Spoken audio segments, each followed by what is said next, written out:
Hi, I'm Rob Cosman. Welcome to my shop in Grand Bay, New Brunswick, Canada.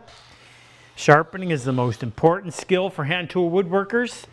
Freehand versus jig sharpening, which is better? I'm going to go through both. I'm going to give you my opinion. Stay with me.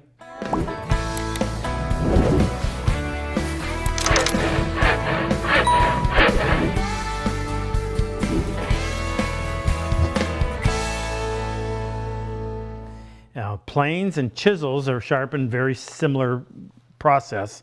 Saws are completely different. I'm not going to focus on that. Today's focus is going to be the technique of sharpening either plane blades and chisels, and how do we do it and how do we do it best. Now, what is it we're trying to do? Well, we are using a series of abrasives, progressively finer, to take the metal and polish it on both sides. What you're really doing is you're reducing the radius, and at enough magnification that is a radius, you want to shrink that to a point where this becomes extremely sharp, and you shrink it by polishing it finer and finer. Now, there's all kinds of different abrasives. I'm not necessarily going to get into it in this video. We've got other videos that we'll leave a link to, but there's diamond, there's ceramic, there's natural waterstones, there's sandpaper, everything under the sun. You could argue that I'm simplifying this too much, but I'm going to say there's basically two methods of doing this. Either with a jig, some kind of a device that's holding the angle to the stone, and freehand. So if you're talking jigs, there's lots of them. I don't know how many, but there's lots. Here's a simple one. It's been around a long time. So you would open it up. You can do both chisels on the inside or plane blades on this part. And you're going to set it for your angle. So that means you've got to somehow adjust this so that you're sitting, or you're going to end up putting an angle on there. I would want to put a secondary, so I'd raise it up a little bit and then tighten this up. See if we can get this right. I'll just hold it on here. I want it a little bit higher than the primary bevel that's on there. Snug that up. Now I like to work lower than my bench height. You put some lubricant on there. You're going to set that on there like that, put even pressure out here, and you're going to move it forward and back. That little wheel in the back is what's going to maintain your angle. And I would move it a little bit side to side just to avoid wearing evening out the wear on the stone. And you would go through and do finer and finer grits, and you have to change this angle a little bit, and on and on. Now the other option is freehand. And again, I'm just simplifying this for a matter of introducing it. Freehand, you're just holding the blade. I hold mine the same way every time, setting it down on the stone, using the primary bevel, that big one, to read where you are, come up off of the primary bevel, and then just do little circles, which is what I find easiest, until you get a burr and what on. That's the hand method. That's the jig method. This is what we're going to dissect and go a whole lot deeper in. And now, if we were to try to answer the question, which one gives you a better edge? Well, there is no winner, because technically you should be able to get the exact same edge using both techniques. If you're using the same stone, you're going to go ahead and you're going to polish that to whatever grit. You're going to polish the back, whether you do it with the jig holding it or whether you do it by freehand. Doesn't matter. It's all going to come out the same. The wood can't tell the difference. So there's no way of just saying that this is better or that is better based on the end result, which is the level of sharpness that you get. So we've got to look at some other factors in order to come up with a good answer. Let's consider cost. Freehand versus jig. Well, what you have in common is the material that you're using to sharpen with. In my case, I start off with a 1000 grit diamond plate.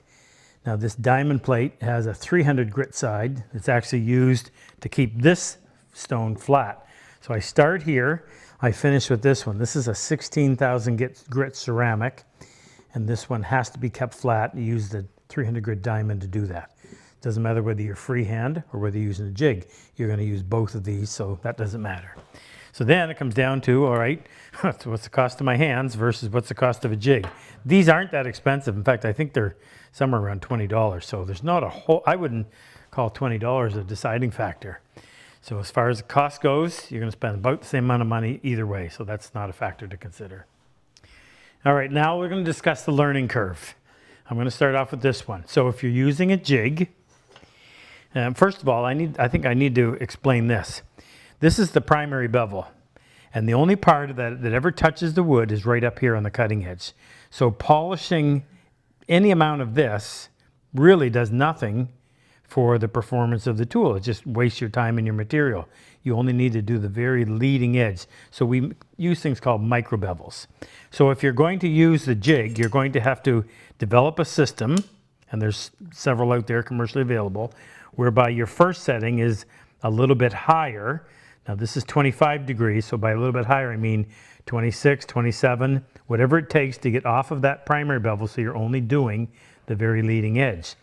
And then since you do that on 1,000 grit and you want to refine it further, then you're going to pull this in even more so that you again raise it up a little bit higher. So now you're just working the very leading edge. It doesn't take a long time to figure that out, but there is some idiosyncrasies to it and you got to get it right. Now, I'm going to say my argument. Freehand sharpening, you're developing a skill. You're going to do this, you'll eventually end up being faster, which I haven't even addressed yet, but it's a skill that you'll have and you'll be able to take it to your grave.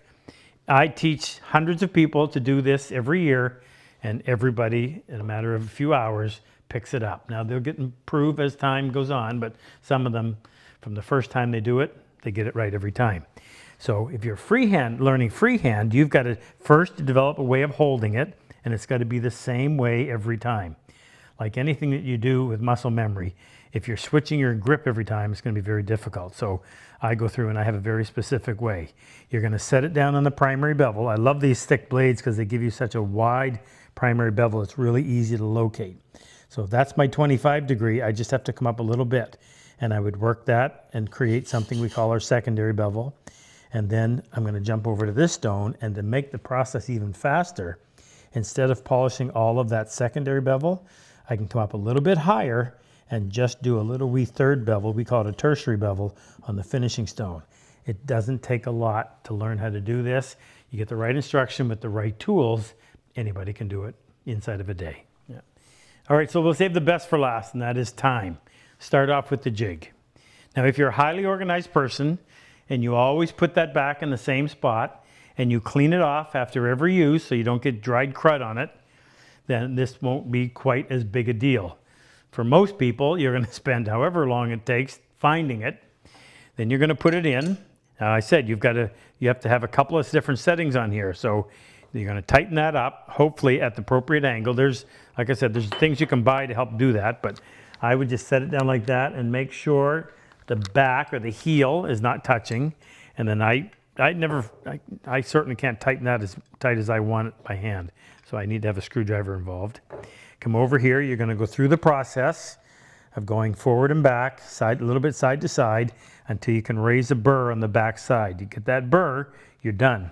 Now if you want to speed it up, then you need to loosen that, pull the blade in just a little bit, doesn't take much, tighten it up again, go back over here, wipe that off just in case there's any contamination of the 1,000. You don't want it on your 16,000. Set that down, go through and do the same process, forward and back, side to side. At the end of it, you're going to put downward pressure in one corner for a little bit, and then downward pressure in the opposite corner for a little bit, so you can feather those outside edges. And then you're going to take, now you can't use the ruler trick, which is something we haven't discussed, but I'll leave a video reference where you can. You're going to have to take that off, put your little steel rule on the side, set that in place, do your little back bevel, finish it off, and you can go back to work. You could probably get that down to 3 or 4 minutes. When you're first beginning, it might take you 5 or 10, especially if you have to go looking for it. Done. Yeah. So my first step, and a lot of this would have to be done whether you're using freehand or jig, you need to keep this stone flat. So the first thing I'm going to do is come in here, and using the 300 grit side, I'm going to just 3 to 5 seconds is all it takes to keep that stone in shape. I want to lubricate both. I'm going to take my blade. I always hold it the same way. I put my finger in there. I'm going to leave you a link to a video I did called 32 Seconds to Sharp, and it'll show you all of this. But I put my index finger in there. I put as many fingers as I can get along that cutting edge to even out the pressure, and I squeeze my thumbs to tie it all together. I find the primary bevel by rocking it till I can feel it. That's the 25 degree. I just want to get off of that. So I'd love to be able to do 26, but as long as I'm off the 25, but I don't want to go too high. And then I start this little circle bit. I lock my wrist and my elbow, moving from my shoulder. Spend about 10 seconds is usually all it takes. It's a new stone, so you can hear how aggressively it cuts. And I know I'm done when I can feel a slight burr on the back side. I always check to make sure it runs all the way side to side. Now this is where I've started doing this. I didn't always. Just wipe that off, just in case you don't want to contaminate this stone with that one. Same way of holding it. Same primary bevel, find it. Now what you have to do is raise a little bit higher than you did over there. This flat stone, if my finger pressure was uniform along the cutting edge, left me an edge that was perfectly straight from there to there. Shortest distance between 2 points with no turns or bumps in the middle. When I come over here and set that flat stone, which now gives me a straight edge on another flat stone, as long as I come up a little bit higher than I did over there, the only part touching is the very leading edge, and I can get away with 10 seconds on this one. So I'll find the primary, come up a little bit higher, spend 1, 2, 3, 4, 5, 6. I like to move forward a little bit so I'm not staying in one spot. Count out 10 seconds. At the end of 10 seconds, without changing anything, push down a little bit harder with my right index finger and then a little bit harder with my left pinky, about 3 seconds each. And that just starts to feather the outside edges ever so slightly, makes overlapping passes. It removes any plane track. Now pull that blade on, stay within 1/4 inch of this edge, elevated by this little steel rule, and just 3 to 5 seconds on this to get rid of any burr. And that's all you have to do. Now, here's the big advantage. If in your mind, resharpening is a pain in the butt, find that jig, clean up, scrape all the crud off that I didn't wipe off the last time I used it, and go through a process that might take you 10 or 15 minutes, then people tend to go a little bit longer and not, instead of stopping and resharpening, getting that perfect edge, now they have to advance the blade in order to get it to engage. Probably going to tear, and it's going to do some things that were unnecessary had you stopped and sharpened. You learn to freehand sharpen in under a minute. And I actually did a video, as I mentioned, called 32 seconds to sharp, because that's all it takes. You don't have to do any more than that. You get it to a point where you can spend less than a minute from the time you take your plane apart to your sharp and you're back working. Now in my head, a minute, I can spare that. And you keep that blade at that pristine level, it's going to produce the absolute best surface. You can't touch that surface with sandpaper. This will give you the very best. And as I said 100 times already, it's a skill that you get to own, and you'll use it until you're no longer woodworking. Anyway, I hope this helps. Check out some of those links we left for a little more instruction. Whatever you do, learn to sharpen. It is the key to good hand tool woodworking. See you again. If you like my work and enjoy my style of teaching, click on any one of these videos and help take your woodworking to the next level. I've always said, better tools make the job so much easier. If you click on the link below, the chisel and plane icon, it'll take you to our site and introduce you to all the tools that we actually manufacture right here in our shop. It'll also give you information on our online and in-person workshops.